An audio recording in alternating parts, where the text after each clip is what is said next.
Patton showed us men who survived tanks, bullets, and the deadliest battles of World War II. But behind those unforgettable performances were lives that quietly fell apart. Some lost their families, some watched their careers collapse, while others disappeared after devastating illnesses that few fans ever knew about. Let's find out what really happened to them after the cameras stopped rolling. George C. Scott as General George S. Patton, Jr. George C. Scott was born on October 18, 1927, in Wise, Virginia.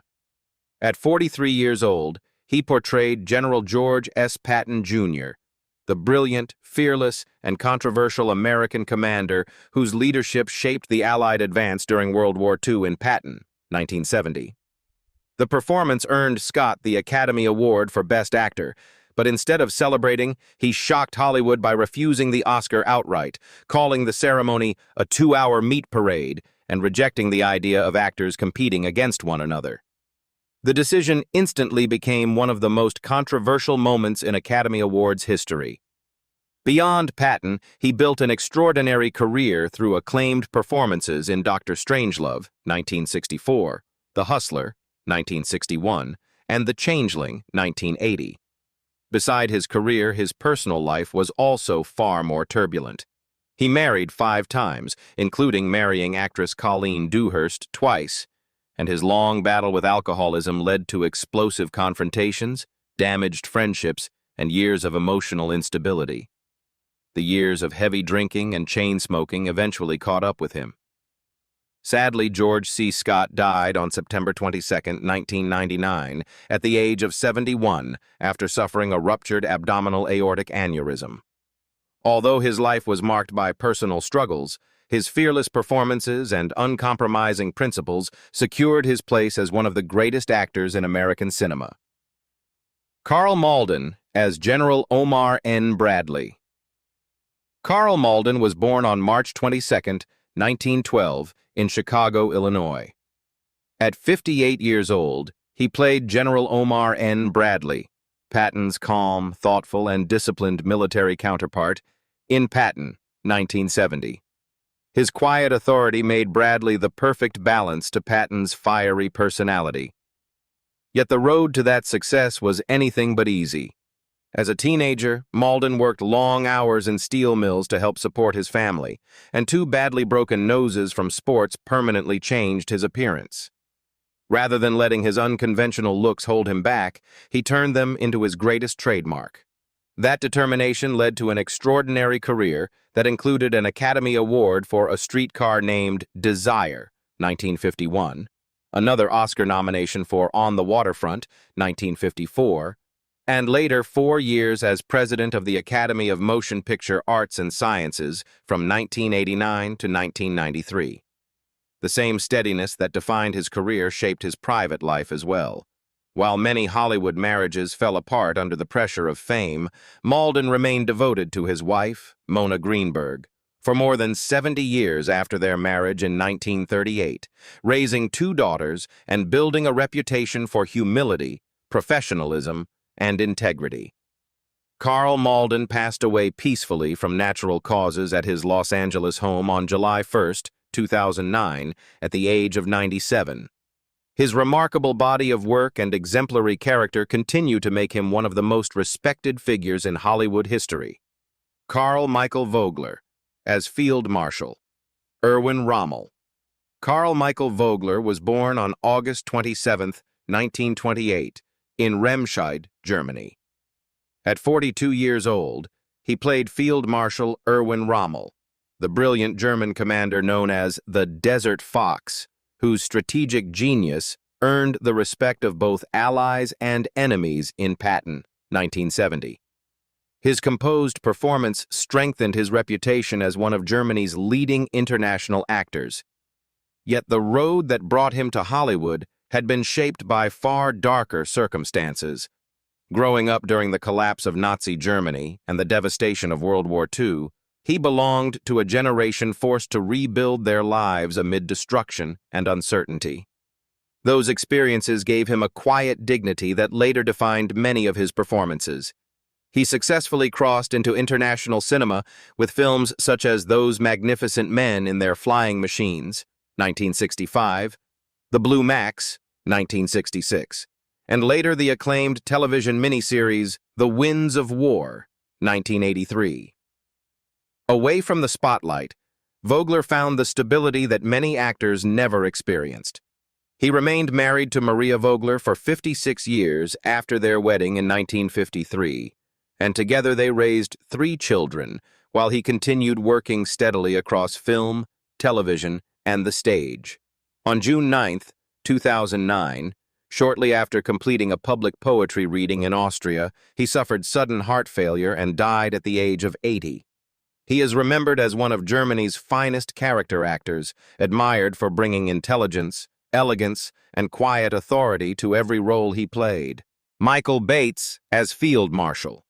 Sir Bernard Law, Montgomery. Michael Bates was born on December 4, 1920, in Jhansi, British India.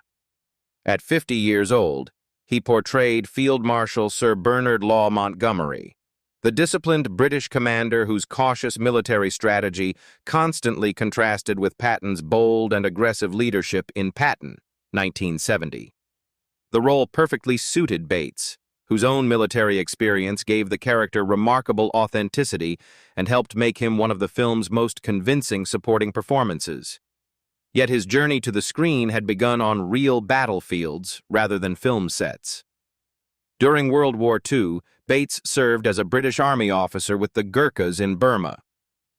After the war, he built an acclaimed acting career with standout performances in Stanley Kubrick's A Clockwork Orange, 1971, and the popular sitcom It Ain't Half Hot Mum.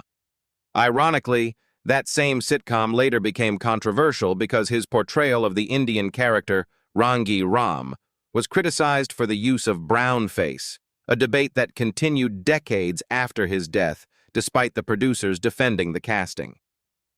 As his career continued to flourish, his health suddenly began to fail. Cancer was diagnosed in the mid-1970s, and within 18 months his condition deteriorated so rapidly that he was forced to leave work altogether. Throughout those difficult years, he was supported by his wife, Margaret Chisholm, whom he had married in 1954, and their 3 children. Michael Bates died on January 11, 1978, at the Royal Marsden Hospital in London, at the age of 57. Although his life was cut tragically short, he left behind a lasting legacy through both British comedy and some of the most respected military dramas ever made. Edward Binns as Major General Walter Bedell Smith. Edward Binns was born on September 12, 1916, in Philadelphia, Pennsylvania. At 54 years old, he played Major General Walter Bedell Smith, General Dwight D. Eisenhower's trusted chief of staff, and one of the senior officers responsible for coordinating the Allied command in Patton, 1970. He brought quiet authority and credibility to the military drama. Yet success on screen did not spare him from personal heartache. While audiences admired his calm and dependable presence in films such as 12 Angry Men, 1957, North by Northwest, 1959, Fail Safe, 1964, and later The Verdict, 1982, his private life was marked by emotional setbacks. 2 early marriages ended in divorce, and those painful experiences left him pouring even more of himself into work, before eventually finding lasting happiness with actress Elizabeth Franz. Life finally seemed more peaceful in his later years, but tragedy arrived without warning. On December 4, 1990, while traveling home from New York with his wife, Binns suffered a sudden heart attack and died at the age of 74.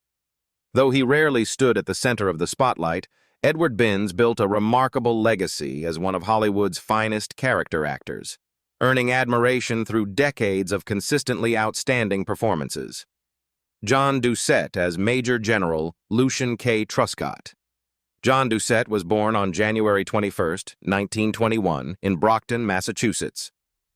At 49 years old, he portrayed Major General Lucian K. Truscott, one of Patton's most experienced battlefield commanders and a respected leader of the Allied forces in Patton, 1970. The role perfectly matched Doucette's commanding voice, rugged appearance, and military bearing.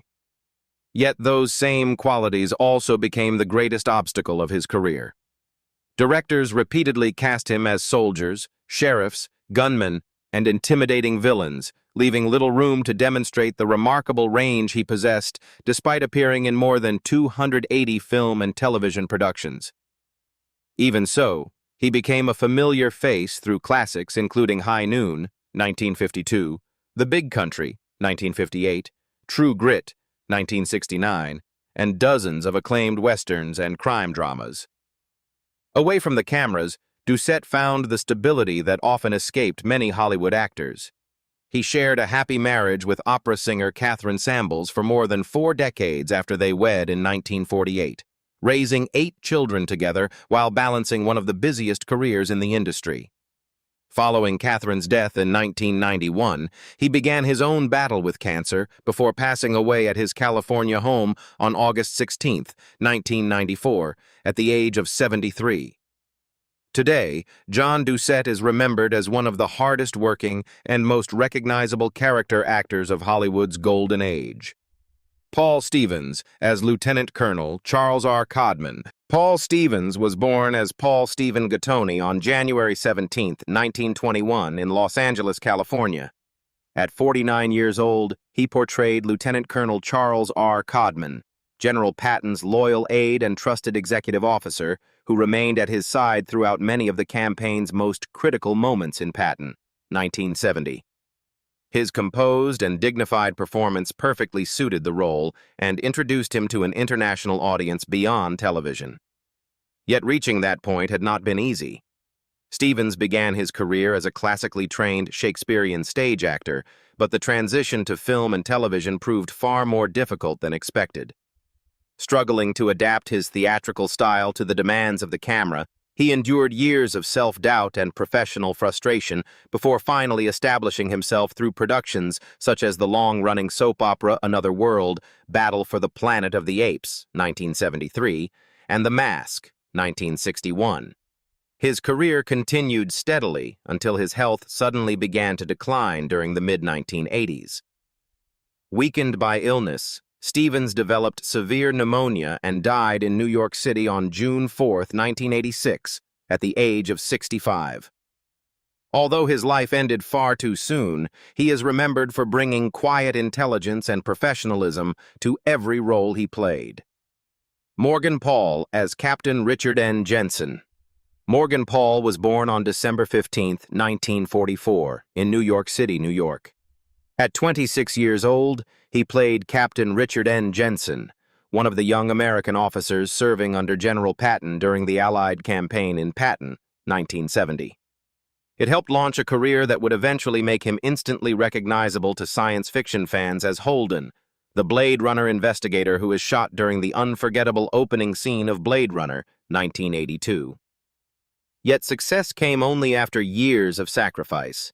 Determined to become an actor despite strong family opposition, Paul left college and lost his financial support, forcing him to survive on manual labor and cheap apartments in New York while struggling through auditions. As his career slowly gained momentum with films such as Norma Ray, 1979, Blade Runner, 1982, and numerous television dramas, his personal life became increasingly unstable. Those personal battles were eventually overshadowed by a far more serious fight. After years of declining health, Paul was diagnosed with stomach cancer and underwent extensive treatment, but the disease continued to spread. He died on July 17, 2012, in Ashland, Oregon, at the age of 67. Today, he is remembered not only for Patton, but also for delivering one of the most memorable opening scenes in the history of science fiction cinema. Frank Lattimore as Lieutenant Colonel Henry Davenport. Frank Lattimore was born on September 28, 1925, in Darien, Connecticut. At 45 years old, he played Lieutenant Colonel Henry Davenport, General Patton's trusted operations officer who helped relay battlefield orders and coordinate military strategy throughout the Allied campaign in Patton, 1970. The role highlighted the calm authority that had defined much of his career and became one of his best-known performances in Hollywood. Yet reaching that point had not been easy. Once promoted as a romantic leading man during the 1940s, Lattimore gradually watched starring roles disappear as he grew older.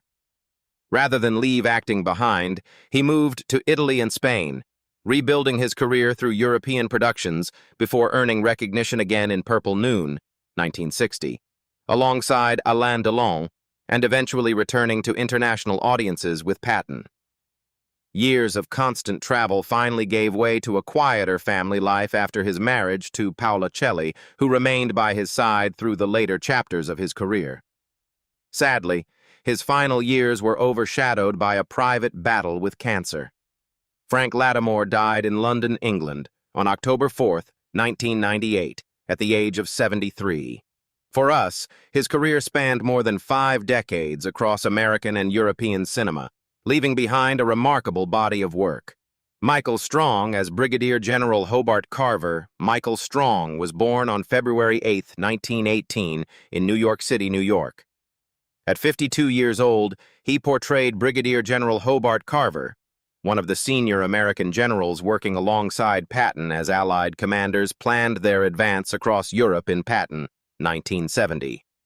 His commanding voice and natural authority made him an ideal choice for military roles and strengthened one of Hollywood's greatest war films.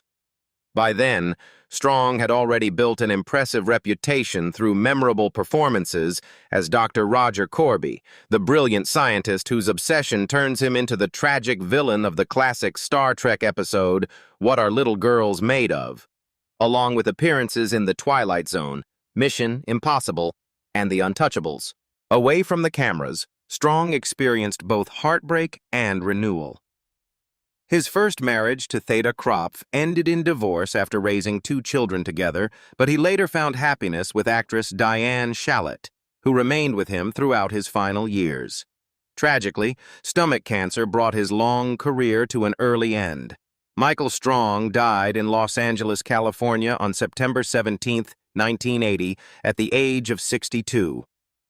Though his life was cut short, his performances in Patton, Star Trek, and dozens of classic television dramas continue to earn the admiration of audiences around the world. Stephen Young as Captain. Chester B. Hansen. Stephen Young was born as Stephen Levy on May 19, 1939, in Toronto, Ontario, Canada.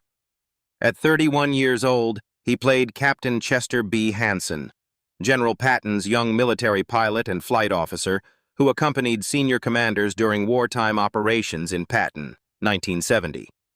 This role became part of a career that established him as one of Hollywood's most dependable authority figures throughout the 1970s. His path to success, however, was anything but straightforward. A gifted athlete in his youth, Young was on track to begin a professional baseball career with the Cleveland Indians before a devastating ice hockey knee injury ended that dream. After working as a salesman and in television commercial production, he entered acting almost by accident while traveling through Europe. When he later moved to Hollywood, he changed his surname from Levy to Young, believing the new name would help him avoid discrimination and improve his chances of landing major roles.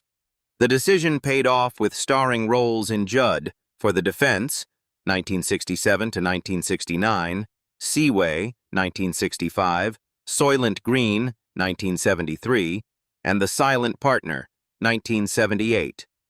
Later, Young gradually stepped away from acting after his final screen appearance in The Angel Inn, 2013. He chose a quiet retirement away from Hollywood. Today, at 87 years old, Stephen Young lives a private life far from the spotlight. With his white hair and beard, the once youthful military officer from Patton has changed so dramatically that many longtime fans would hardly recognize him today. Carey Lofton as General Bradley's driver. Carey Lofton was born as William Carey Lofton on January 31, 1914, in Blountstown, Florida. At 56 years old, he appeared as General Omar Bradley's military driver. the soldier responsible for transporting one of America's highest-ranking commanders throughout the campaign in Patton, 1970. While his on-screen role was small, his influence behind the camera was legendary. Lofton spent nearly 5 decades creating some of cinema's most unforgettable vehicle sequences.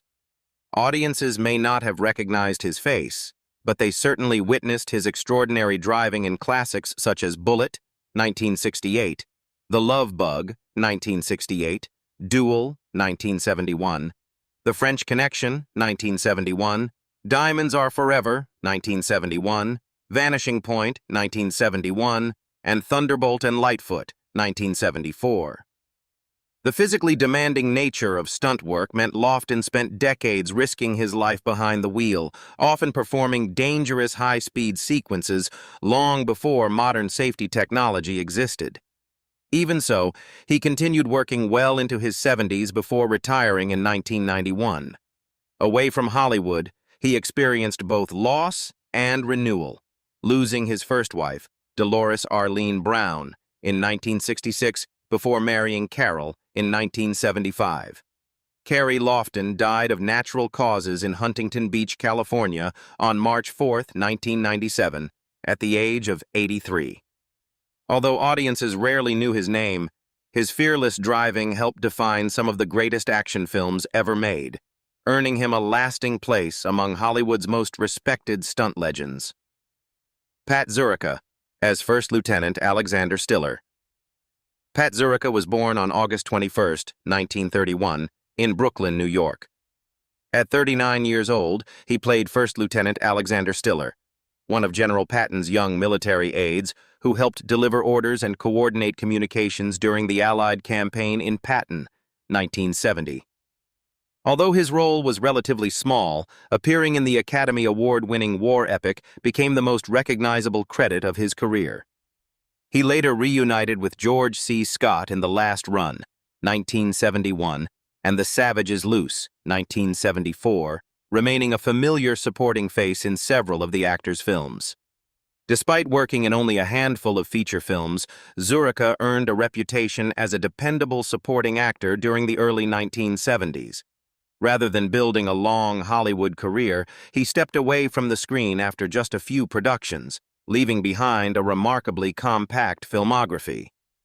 Pat Zurica died on March 29, 1985 in Staten Island, New York, at the age of 53. Though his acting career was brief, his appearances in Patton, The Last Run, and The Savage Is Loose remain his lasting contribution to American cinema. James Edwards as Sergeant Major William George Meeks. James Edwards was born on March 6, 1918 in Muncie, Indiana. At 51 years old, he played Sergeant Major William George Meeks, General George S. Patton's loyal personal valet and trusted aide, who remained by the general's side during some of his most difficult moments in Patton, 1970. The role became one of the final chapters of a career that helped break racial barriers in Hollywood. His performance as Private Peter Moss in Home of the Brave, 1949, made him one of the first African-American actors to lead a major studio drama, and that breakthrough led to memorable roles in The Killing, 1956, The Manchurian Candidate, 1962, The Twilight Zone, and The Fugitive. His journey to success was anything but easy. As a teenager, Edwards pursued professional boxing until a brutal defeat forced him to leave the sport behind. He also suffered devastating facial injuries in a serious automobile accident that required extensive reconstructive surgery. While recovering, he studied drama at Northwestern University, discovering the passion that transformed his future. Tragically, while working on a new film script in San Diego, Edwards suffered severe chest pains and died of a heart attack on January 4, 1970, at the age of 51. His remarkable journey turned personal adversity into a groundbreaking career that opened doors for generations of black actors. Lawrence Dobkin as Colonel Gaston Bell.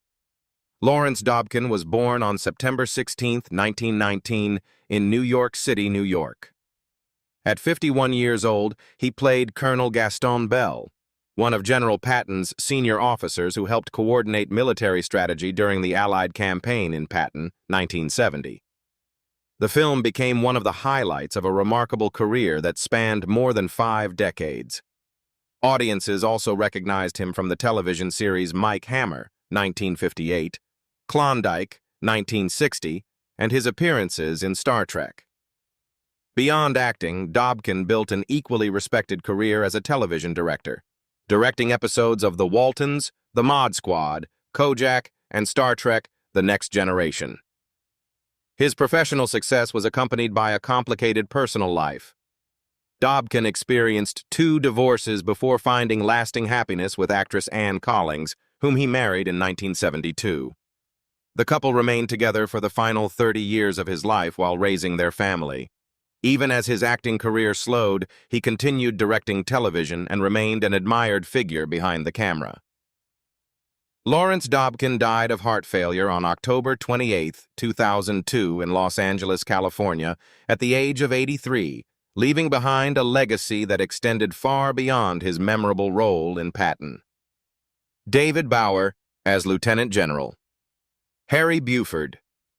David Bower was born Herman Bernard Waldman on March 6, 1917, in Chicago, Illinois.